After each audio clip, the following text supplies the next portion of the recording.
press the bell icon on the YouTube app and never miss another update. आइए बच्चों, आज का हमारा पाठ है 10वीं कक्षा तृतीय भाषा का एक बहुत आसक्तिदायक पाठ मैं प्रस्तुत करूंगी, जिसका नाम है कर्नाटक संपदा। कर्नाटक संपदा, संपदा का अर्थ होता है संपत्ति। कर्नाटक की संपत्ति होती है बच्चों। तो कर्नाटक की संपत्ति क्या क्या हम देख सकते हैं कर्नाटक की संपत्ति में। कर्नाटक की संपत्ति क्या क्या है, देखिए कर्नाटक में क्या क्या है। बीजापुर है और मैसूर का राजमहल है, बहुत सारे राजमहलें हैं, बहुत सारे किले हैं, बहुत सारे वास्तुकला शिल्पकला को हम देख सकते हैं। आइए इसके संबंधित कर्नाटक की संपत्ति से संबंधित बहुत आसक्तिदायक पाठ को हम पढ़ेंगे आज के भाग में।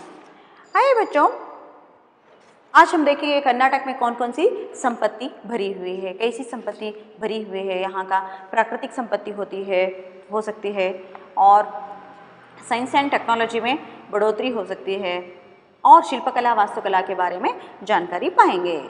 देखिए बच्चों, प्रस्तुत निबंध द्वारा छात्र कर्नाटक के अतीत वैभव, वर्तमान प्रौद्योगिकी विकास तथा प्रकृति संपदा के साथ साथ इस राज्य के महान व्यक्तियों की साधना के परिचय प्राप्त कर सकते हैं।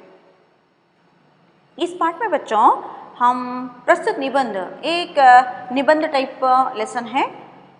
इसमें छात्र यानी स्टूडेंट्स, आप कर्नाटक के अतीत वैभव, हमारे कर्नाटक में अतीत वैभव यानी पास्ट, अतीत यानी पास्ट, वैभव कैसा वैभव था, राजाओं का वैभव कैसा था, और वर्तमान प्रौद्योगिकी विकास प्रेजेंट टेक्नोलॉजी डेवलपमेंट किस तरह हो रहा है कर्नाटक में, तथा प्राकृतिक संपत्ति के साथ साथ इस राज्य के महान व्यक्तियों की साधना का परिचय प्राप्त कर सकते हैं। और इस राज्य में कौन कौन से महान व्यक्ति है और उनकी साधना क्या है, इसके बारे में हम जानकारी पाएंगे। आपको बहुत इंटरेस्ट आया होगा कि कर्नाटक के बारे में आपको जानने की, क्योंकि कर्नाटक हमारी जन्मभूमि है। देखिए बच्चों, कर्नाटक राज्य भारत देश का प्रगतिशील राज्य है। हमारा कर्नाटक राज्य भारत देश का प्रगतिशील राज्य है। तो प्रगतिशील राज्य में एक है, यहाँ की आबादी लगभग 6 करोड़ से ऊपर है। यहाँ की आबादी यानी जनसंख्या, कर्नाटक की जनसंख्या 6 करोड़ से ऊपर है, 6 करोड़ से ज़्यादा है। तो प्रकृति माता ने कर्नाटक राज्य को अपने हाथों से संवारकर सुंदर और समृद्ध बनाया है। देखिए कर्नाटक में हम कहीं भी देख सकते हैं हरियाली, ग्रीनिश। तो प्रकृति माता ने, लेखक कहते हैं कि प्रकृति माता ने कर्नाटक को अपने हाथों से संवारकर सुंदर और समृद्ध बनाया है। देखिए इस कर्नाटक को देखने से कैसा लगता है, जैसे शिवमोगा मलेनाडु साइड कहते हैं, वहाँ पर जाने से कैसे लगता है, यहाँ का एक प्रकृति सौंदर्य हमें कैसा लगता है, प्रकृति माता ने अपने हाथों से संवारना यानी सिंगारना, प्रकृति माता ने उसको श्रृंगार करके समृद्ध बनाया है इस कर्नाटक राज्य को। कर्नाटक की प्राकृतिक सुषमा नयन मनोहर है। कर्नाटक की प्राकृतिक सुषमा यानी सुंदरता, कर्नाटक की प्राकृतिक सुंदरता नयन मनोहर है। हम देख सकते हैं यहाँ पर कर्नाटक में बहुत सारे हरियाली है, खेत खलिहान हम देख सकते हैं। बहुत सुंदरता की देवी ने इस कर्नाटक राज्य को संवारा है। ऐसा लगता है बहुत ही सुंदर एक राज्य है हमारा कर्नाटक। ये क्या है, नयन मनोहर है, अपने आँखों को मनोहर लगता है, बहुत सुंदर लगने वाला राज्य है।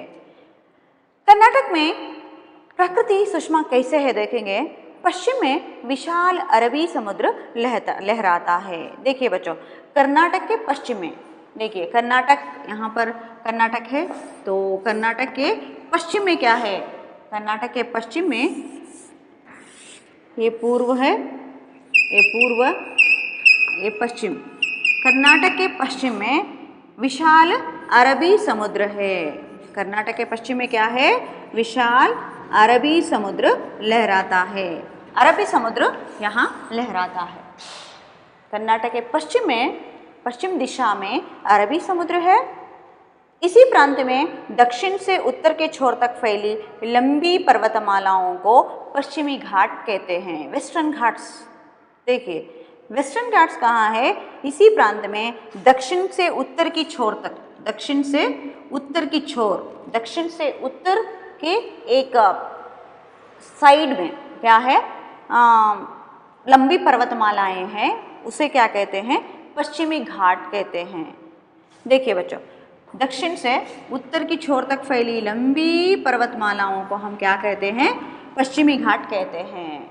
और इन्हीं घाटों का कुछ भाग सह्याद्री कहलाता है। उस वेस्टर्न घाट्स में कुछ भाग सह्याद्री कहलाता है। दक्षिण में नीलगिरी की पर्वतावलियां शोभायमान है। और कर्नाटक के दक्षिण में पूर्व, पश्चिम, उत्तर और दक्षिण, दक्षिण में क्या है? नीलगिरी, नीलगिरी की पर्वतावलियां शोभायमान है। हमने देखा बच्चों, क्या क्या देखा? कि कर्नाटक के पश्चिम में अरबी समुद्र लहराता है और दक्षिण से उत्तर की छोर तक फैली लंबी पर्वतमालाओं को पश्चिमी घाट कहते हैं और दक्षिण में नीलगिरी की पर्वतावलियां शोभायमान है। ये प्रकृति सौंदर्य को हमने देखा कि कर्नाटक के प्राकृतिक सौंदर्य का वर्णन हमने देखा बच्चों। आइए, और कर्नाटक में क्या क्या है? कर्नाटक में कन्नड़ भाषा बोली जाती है। कर्नाटक की एक भाषा है कन्नड़। जैसे तमिलनाडु में तमिल बोला जाता है, आंध्रा में तेलुगु, पंजाब में पंजाबी। अलग अलग प्रांत के अलग अलग भाषा है, लेकिन राष्ट्रभाषा हिंदी है। ऐसे कर्नाटक में कन्नड़ भाषा बोली जाती है। यहाँ की भाषा कन्नड़ है और इसकी राजधानी बेंगलुरु है। कर्नाटक की राजधानी बेंगलुरु। यहाँ देश विदेश के लोग आकर बस गए हैं। बसना, वास होना। कर्नाटक में सिर्फ भारत के ही देश के लोग नहीं, देश विदेश के लोग आकर बस गए हैं। बेंगलुरु बहुत प्रसिद्ध है क्योंकि बेंगलुरु शिक्षा का ही नहीं बल्कि बड़े बड़े उद्योग धंधों का भी केंद्र है। बेंगलुरु में बहुत सारे कॉलेजेस हैं, साइंस एंड टेक्नोलॉजी कॉलेजेस है। सिर्फ कॉलेजेस ही नहीं, यहाँ सिर्फ केवल शिक्षा के लिए नहीं, यहाँ बड़े बड़े उद्योग धंधों का भी केंद्र है। बेंगलुरु बड़े बड़े उद्योग धंधों का भी केंद्र है। उद्योग यानी काम और उद्योग है, वहाँ पर बहुत बड़े बड़े उद्योग के एक संस्थाएं हैं, वहाँ पर बहुत सारे उद्योग धंधों का भी केंद्र है। आइए, यहाँ प्रसिद्ध कौन कौन से उद्योग यहाँ कर सकते हैं? यहाँ प्रसिद्ध भारतीय विज्ञान संस्थान है। भारतीय विज्ञान संस्थान है, HAL, HMT, ITI, BHEL, BEL जैसी बृहद संस्थाएं हैं। ये संस्थाएं हैं और इसे सिलिकॉन सिटी भी कहा जाता है। बेंगलुरु को हम क्या कहते हैं? सिलिकॉन सिटी से भी नाम से बुलाया जाता है। आइए बच्चों, यहाँ पर बहुत सारे हमने देखा, बहुत सारे क्या है? उद्योग धंधों का केंद्र है और यहाँ बहुत बड़े बड़े संस्थान है। यहाँ बड़े बड़े उद्योग संस्थान है। यहाँ पर क्या क्या है? बृहद संस्थाएं यहाँ पर है। कौन कौन से है? HAL और HMT और ITI और ITI, BEL और BHEL। देखिए बच्चों, इसका विस्तृत रूप है हिंदुस्तान एरोनॉटिकल लिमिटेड। HAL का मतलब है Hindustan aeronautical limited. HMT Hindustan machine tools और ITI इंडियन टेलीफोन इंडस्ट्री और BEL Bharat electronics limited. Bharat electronics limited. BHEL Bharat heavy electronic limited. ये है इसका विस्तृत रूप। ऐसे बड़े बड़े संस्थाएं कर्नाटक में है, यहाँ पर बहुत सारे लोगों को काम मिला है। और कौन कौन से दिग्गज उनको हम देख सकते हैं, कर्नाटक में बहुत बड़े बड़े दिग्गज है, साइंटिस्ट हो सकते हैं, मैथमेटिशियन हो सकते हैं, भारत रत्न हो सकते हैं।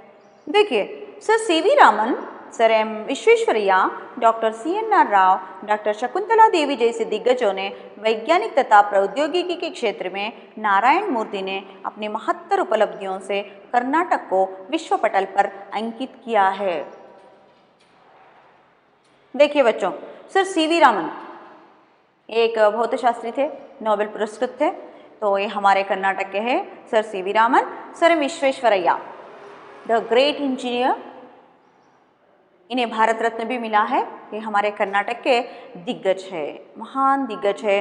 Sir CV Raman, sir Visvesvaraya, sir M Visvesvaraya, doctor CNR Rao, doctor CNR Rao एक साइंटिस्ट है, और डॉक्टर शकुंतला देवी एक मानव कंप्यूटर कहते हैं इन्हें, ये बहुत ही उम्दा एक मानव कंप्यूटर कहा जाता है इन्हें, बहुत ही दिग्गज है वैज्ञानिक तथा प्रौद्योगिकी के क्षेत्र में, और साइंस और टेक्नोलॉजी के क्षेत्र में इनका नाम है। और नारायण मूर्ति ने, देखिए नारायण मूर्ति, इन्फोसिस नारायण मूर्ति कहते हैं हम, इन्फोसिस कंपनी का स्थापना किए हैं नारायण मूर्ति। नारायण मूर्ति ने महत्तर उपलब्धियों से, अपनी साधनाओं से कर्नाटक को विश्व पटल पर अंकित किया है। हमारे कर्नाटक राज्य को विश्व के पटल पर, विश्व पर हमारे कर्नाटक राज्य को अंकित किया है। देखिए कर्नाटक को ITBT कंपनियों के नाम से जाना जाता है, क्योंकि कर्नाटक बेंगलुरु में ITBT कंपनीज है, बहुत सारे सॉफ्टवेयर कंपनीज है, यहाँ पर बहुत सारे लोगों को काम भी मिला है। नारायण मूर्ति ने कर्नाटक को राज्य के नाम को विश्व पटल पर अंकित किया है। सन 2013 में डॉक्टर CNR राव को सर्वोच्च पुरस्कार भारत रत्न प्राप्त हुआ है। 2013 को हमारे साइंटिस्ट, मैंने कहा डॉक्टर CNR राव हमारे कर्नाटक के साइंटिस्ट है, उनको सर्वोच्च पुरस्कार भारत रत्न प्राप्त हुआ है।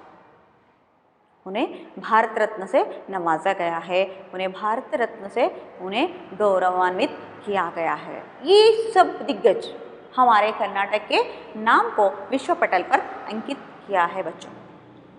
आइए बच्चों और देखेंगे यहाँ कौन कौन से खनिज पदार्थ मिलते हैं। कर्नाटक में कौन कौन से खनिज पदार्थ मिलते हैं। यहाँ सोना, तांबा, लोहा आदि कई प्रकार के धातुएं मिलती हैं। बहुत सारे धातुएं यहाँ पर मिलते हैं बच्चों। सोना मिलता है, सोना यानी गोल्ड, तांबा, कॉपर, लोहा, आयरन आदि प्रकार की उपयोगी धातुएं मिलती है। बहुत सारी धातुएं हमारे कर्नाटक के भूमि में हमें मिलती है। भद्रावती में कागज, लोहे और इस्पात के बड़े कारखाने हैं। और आप देख सकते हैं भद्रावती में बहुत बड़े कारखाने हैं, वो क्या है, कागज, लोहा और इस्पात। कागज यानी पेपर, लोहा और इस्पात, iron and steel and iron and steel factories है। इसके अलावा कर्नाटक में चीनी, सीमेंट, रेशम और कागज उत्पादन के अनेक कारखाने हैं। और कर्नाटक में भद्रावती में हमने देखा कागज, लोहा और इस्पात, और कर्नाटक में चीनी यानी शुगर के फैक्ट्रीज हम देख सकते हैं, शुगर, सीमेंट के, रेशम और कागज़ उत्पादन के अनेक कारखाने हमारे कर्नाटक में, बहुत सारे कारखाने को हम देख सकते हैं। और बच्चों कर्नाटक में चंदन के पेड़ विपुल मात्रा में है। विपुल का अर्थ है बच्चों अधिक। कहाँ है, देखिए विपुल यानी अधिक। तो कर्नाटक में चंदन के पेड़ विपुल मात्रा में है। बहुत हमारे कर्नाटक के जंगलों में बहुत सारे चंदन के पेड़ है। Sandalwood trees.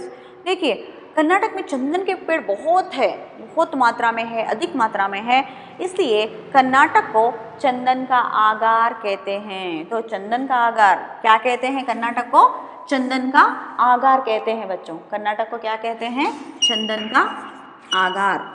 चंदन का आगार का मतलब होता है घर। चंदन का आगार, गंधदगुली कहते हैं कन्नड़ में, है ना। तो बहुत सारे हमारे जंगलों में, कर्नाटक के जंगलों में सैंडलवुड ट्रीज बहुत सारे मिलते हैं, इसलिए यहाँ चंदन का आगार कहते हैं कर्नाटक को। जैसे बेंगलुरु को सिलिकॉन सिटी कहते हैं, वैसे कर्नाटक को क्या कहते हैं, चंदन का आगार। यहाँ चंदन का तेल, साबुन तथा कलाकृतियाँ भी बनाई जाती है।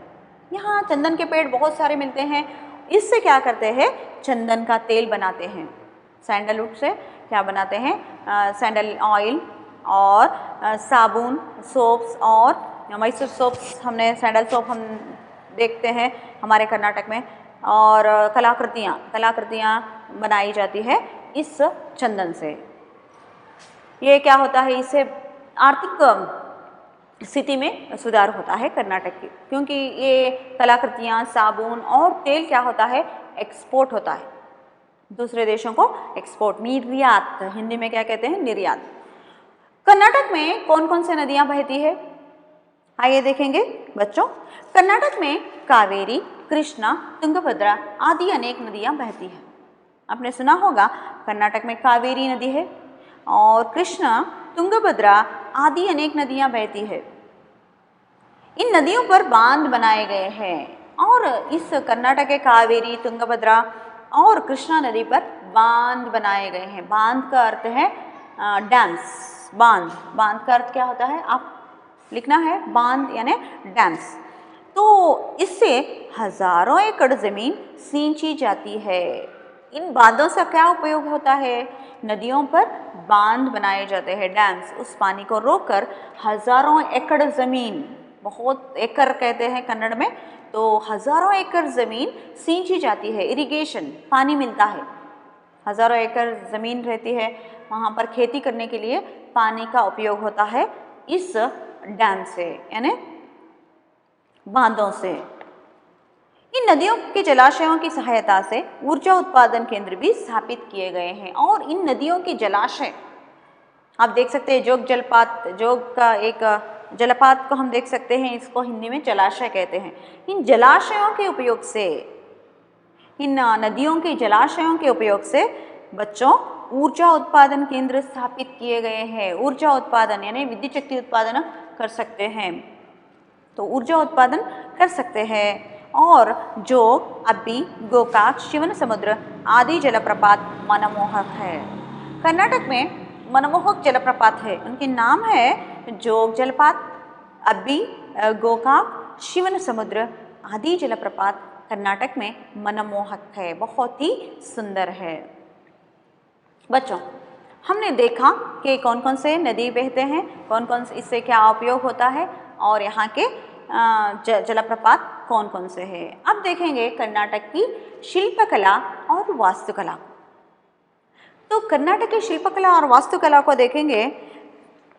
पहले देखेंगे हम कर्नाटक की शिल्पकला। कर्नाटक की शिल्पकला अनोखी है, अनोखी यानी कहीं भी देखने को नहीं मिलती, बहुत ही सुंदर है। कर्नाटक की राज्य की शिल्पकला बहुत अनोखी है। देखेंगे कहाँ कहाँ है। बादामी ऐहोळे पट्टदकल्लु में जो मंदिर है उनकी शिल्पकला और वास्तुकला अद्भुत है। बच्चों, बादामी ऐहोळे पट्टदकल्लु में जो मंदिर है वहाँ की शिल्पकला और वास्तुकला अद्भुत है। तो शिल्पकला क्या होता है, वास्तुकला क्या होता है? देखिए बच्चों, एक बिल्डिंग स्ट्रक्चर होता है, एक मंदिर का जो बाहर का हिस्सा देखने को मिलता है उसको क्या कहते हैं, हम वास्तुकला कहते हैं। हम क्या कहते हैं, इसको वास्तुकला कहते हैं। ये एक बिल्डिंग का स्ट्रक्चर होता है तो ये वास्तुकला होता है। तो बाहर वाला एक नज़ारा होता है, वास्तुकला बाहर का एक बिल्डिंग कैसी है, कंस्ट्रक्शन कैसा है, इसको हम क्या कहते हैं, वास्तुकला कहते हैं। और शिल्पकला क्या है, जो पत्थरों में शिल्प बनाया जाता है, पत्थरों से क्या करता है, शिल्प को बनाया जाता है, पत्थरों में तराश कर उसको एक आकार देते हैं, उसे क्या कहते हैं, शिल्पकला कहते हैं। हम हमारे भारत के मंदिरों में, बहुत सारे मंदिरों में हम देख सकते हैं यहाँ की शिल्पकला बहुत अद्भुत है और वास्तुकला भी बहुत अद्भुत है। और बेलूरू, हलेबीडु, सोमनाथपुर के मंदिर के पत्थर की जो मूर्तियाँ हैं वे सजीव लगती है। बेलूरू में हम देख सकते हैं, हलेबीडु में और सोमनाथपुर के मंदिरों में। ये मंदिरों में क्या है, पत्थर की मूर्तियां हैं। मंदिरों के अंदर पत्थर की मूर्तियां रहते हैं। तो पत्थर की मूर्तियां कैसी लगती है, सजीव लगती है। सजीव यानी वो निर्जीव नहीं, सजीव, जिसके अंदर जान है, वो बातें कर रही है, ऐसा लगता है, वो सजीव लगती है। ये सुंदर मूर्तियां हमें रामायण महाभारत की पुराणों की कहानियां सुनाती है। बच्चों, हमने देखा कि उस मंदिरों में पत्थर की मूर्तियां हम देख सकते हैं। वो मूर्तियां हमें रामायण महाभारत की प्रसंगों के बारे में कहते हैं। तो हमें रामायण महाभारत पुराणों की कहानियां सुनाते हैं। और आइए बच्चों, श्रवणबेलगोला में देखेंगे। कर्नाटक के श्रवणबेलगोला में 57 फुट ऊंची गोमटेश्वर की एकशिला प्रतिमा है। तो श्रवणबेलगोला में हम एकशिला प्रतिमा देख सकते हैं। वो 57 फुट ऊंची 57 फुट ऊंची एकशिला प्रतिमा है। देखिए, ये एकशिला प्रतिमा, तो ये एकशिला प्रतिमा है जो दुनिया को त्याग और शांति का संदेश दे रही है। ये हमें त्याग और शांति का संदेश दे रही है। देखिए, श्रवणबेलगोला की उस मूर्ति को हम क्या कह सकते हैं, शिल्पकला के लिए एग्जाम्पल है। तो मंदिर किसके लिए उदाहरण है, वो वास्तुकला के लिए। उस श्रवणबेलगोला की एक 57 फुट ऊंची गोमटेश्वर की एकशिला प्रतिमा क्या है, वो हमें शिल्पकला के लिए एग्जाम्पल है। ये हमें दुनिया को त्याग और शांति का संदेश दे रही है। तो बच्चों, आगे देखेंगे विजयपुर और कौन कौन से प्रेक्षणीय स्थल है हमारे कर्नाटक में। तो विजयपुर यानी बीजापुर कहते थे पहले, अब विजयपुर कहते हैं। विजयपुर में क्या है, गोल गुंबज की विस्परिंग गैलरी वास्तुकला का अद्वितीय दृष्टांत है। इस श्रवणबेलगोला में विजयपुर के गोल गुंबज है। विजयपुर में क्या है, बहुत ही प्रेक्षणीय, अच्छा सा प्रेक्षणीय स्थल गोल गुंबज है। उसमें क्या है, एक अद्वितीय दृष्टांत हमें देखने को मिलती है, उसका नाम है विस्परिंग गैलरी।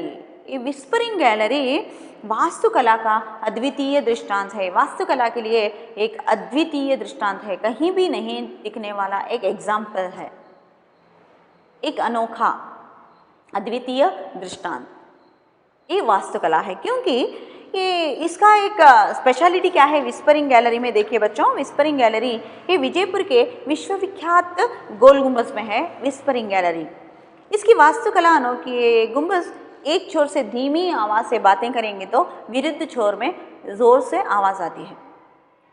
इस गुंबज में इस विस्परिंग गैलरी में एक तरफ से धीमी आवाज़ से बात करेंगे तो विरुद्ध छोर में, विरुद्ध दिक में क्या होता है, धीमी आवाज़ से बातें करेंगे तो विरुद्ध छोर में स्पष्ट सुनाई देता है।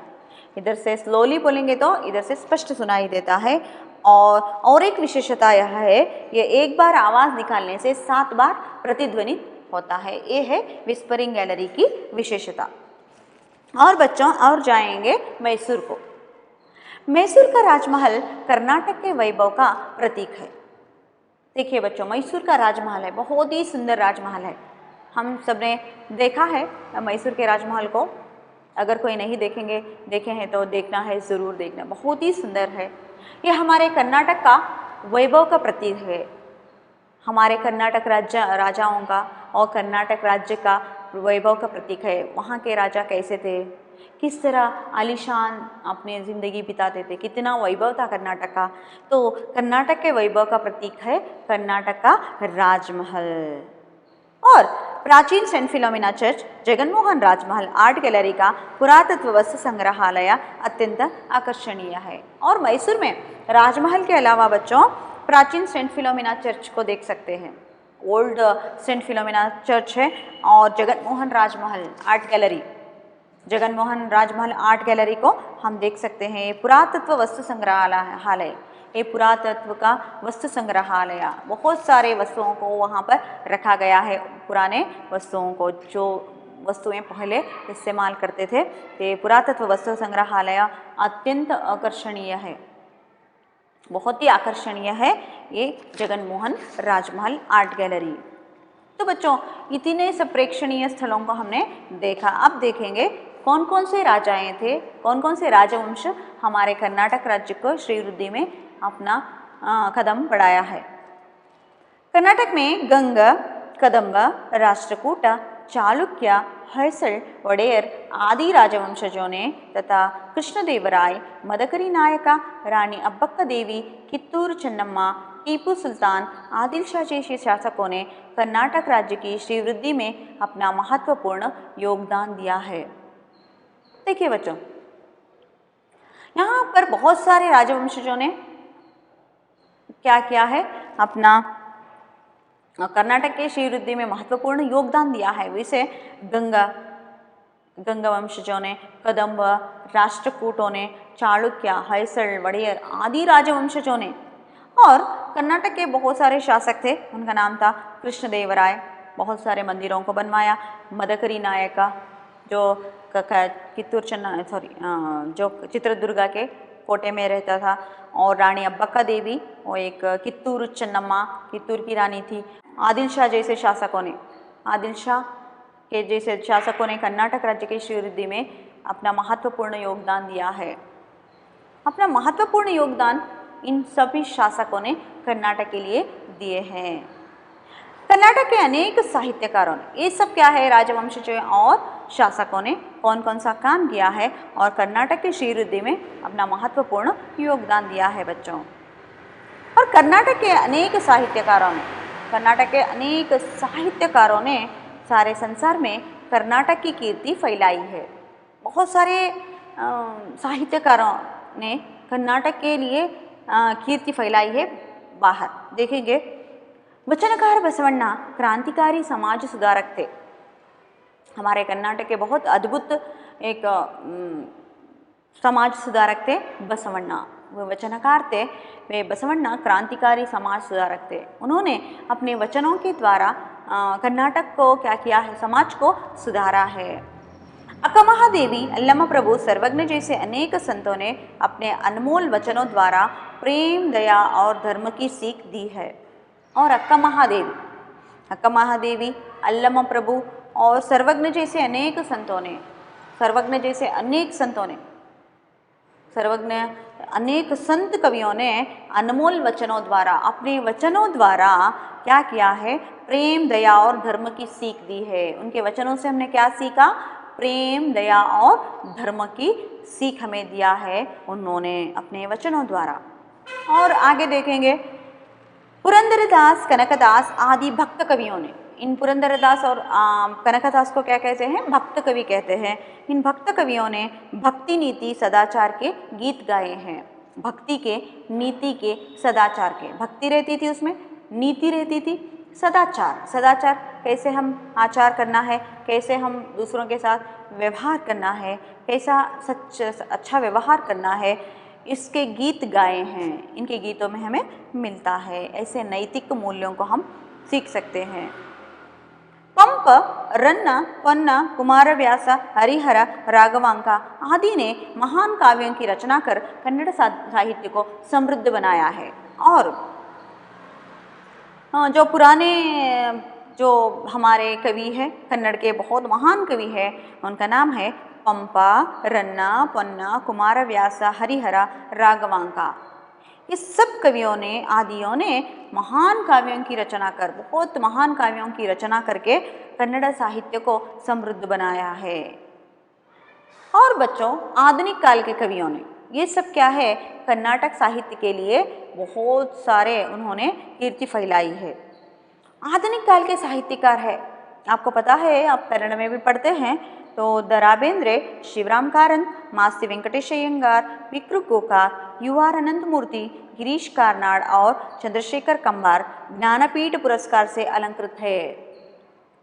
देखिए बच्चों, आधुनिक काल के साहित्यकार है, आधुनिक काल के साहित्यकार कुवेंपु, द रा बेंद्रे, शिवराम कारंत, मास्ति वेंकटेश अय्यंगार, विक्रु गोकाक, UR अनंतमूर्ति, गिरीश कार्नाड और चंद्रशेखर कंबार, ये सब ज्ञानपीठ पुरस्कार से अलंकृत है। यह कन्नड़ भाषा, संस्कृति तथा कन्नड़ के लिए गौरव का विषय है, कर्नाटक के लिए गौरव का विषय है। ज्ञानपीठ पुरस्कार देखिए बहुत ही साहित्य में बहुत ही एक अच्छा एक पुरस्कार है, बहुत महान है। कन्नड़ में 8 लोगों को ज्ञानपीठ पुरस्कार मिला है। उनका नाम ये है के कुवेंपु, दरा बेंद्रे, शिवराम कारंत, मासी वेंकटेश अयंगार, विक्र गोकाक, UR अनंत मूर्ति, गिरीश कार्नाड और चंद्रशेखर कंबार को ज्ञानपीठ पुरस्कार मिला है। देखिए 8 ज्ञानपीठ पुरस्कार हमारे आधुनिक साहित्यकारों को मिला है। यह कन्नड़ भाषा संस्कृति के लिए गौरव का विषय है, कर्नाटक के लिए बहुत ही गौरव का विषय है बच्चों। कर्नाटक के 8 साहित्यकारों को ज्ञानपीठ पुरस्कार प्राप्त हुआ है। ये हमारे कर्नाटक के लिए, हमारे लिए और कन्नड़ भाषा के लिए गौरव का विषय है बच्चों। इन 8 साहित्यकारों ने कौन कौन से एक साहित्य को उन्हें ज्ञानपीठ पुरस्कार प्राप्त हुआ है, आइए देखेंगे बच्चों। देखिए पहला नाम है कुवेंपु। कुवेंपु को श्री रामायण दर्शनम के लिए ज्ञानपीठ पुरस्कार मिला है। और दरा बेंद्रे को नाकुतंती नामक एक साहित्य के लिए ज्ञानपीठ पुरस्कार मिला है।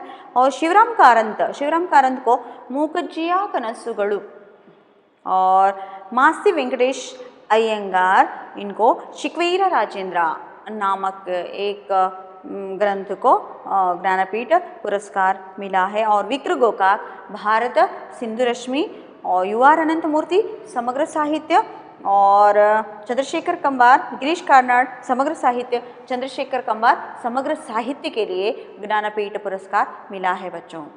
ये है हमारे कर्नाटक के 8 दिग्गज है, वे ज्ञानपीठ पुरस्कार मिला है और उन्होंने कर्नाटक के साहित्य के एक महान देन दिया है। और बच्चों पाठ का आशय देखेंगे। जननी जन्मभूमि स्वर्गदपि गरीयसी। प्रत्येक व्यक्ति को अपने जन्मभूमि से अनुराग और उस पर अभिमान करना एक क्या है, सहज है। हर एक व्यक्ति को अपने जन्मभूमि के लिए प्यार और क्या रहता है, अनुराग रहता है, प्यार रहता है और उस पर अभिमान रहता है। हम कन्नडिगा है, भारत हमारी देश है, लेकिन मातृ जन्मभूमि क्या है, अभिमान क्या है, मातृभूमि हमारी कर्नाटक है। कर्नाटक हमारी जन्मभूमि है, हमने कर्नाटक में जन्म लिया है, ये हमारी जन्मभूमि है। यहाँ की प्राकृतिक सुषमा, साहित्यिक वैभव और ज्ञान विज्ञान के क्षेत्र की प्रगति अपार है। हमने इस पाठ में देखा बच्चों, यहाँ हमने देखा कि प्राकृतिक सुषमा, प्राकृतिक सुंदरता, साहित्यिक वैभव, साहित्य का वैभव कैसा है और ज्ञान विज्ञान के क्षेत्र की प्रगति, ज्ञान की, विज्ञान की, टेक्नोलॉजी, साइंस में कितना डेवलप्ड है हमारी एक राज्य कर्नाटक राज्य। देश विदेश के लोगों यहाँ की तकनीक के विकास की मुक्त कंठ से प्रशंसा करते हैं। देश विदेश के लोग यहाँ के तकनीकी यानी टेक्नोलॉजी को क्या करते हैं, बहुत प्रशंसा करते हैं। इस संदर्भ में प्रस्तुत पाठ अत्यंत प्रासंगिक एवं सार्थक है। ये हमारे लिए ये पाठ एक बहुत ही प्रासंगिक और सार्थक बना है बच्चों।